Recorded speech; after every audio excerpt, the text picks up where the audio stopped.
अपवर्तक की एक और सबसे बड़ी संख्या वह संख्या स्वयं होती है। जैसे कि एक जो है, एक से सारी संख्याएं कटती हैं, तो एक सबसे छोटी हो गई और जो सबसे बड़ी संख्या है वो संख्या यानी 12 का अपवर्तक पूछा है तो हमारा 12 ही आएगा ना।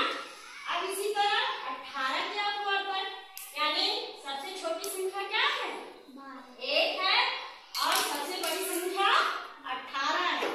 देखो 18 भी 1 से कटेगा, 2 से भी पूरी विभाजित होगी, 3 से भी विभाजित होगी, 4 से 18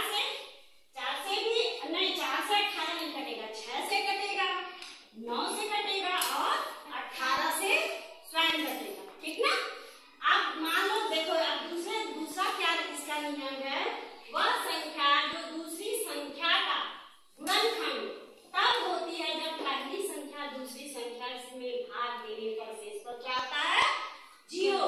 यानी क्या, 12 को यदि आप 1 में भाग देंगे तो भी इसका शेषफल 0 आएगा, 2 में भाग देंगे तो भी इसका शेषफल क्या आएगा, 0। 2 6 12। देखो इसका शेषफल क्या आया, 0 आ गया ना।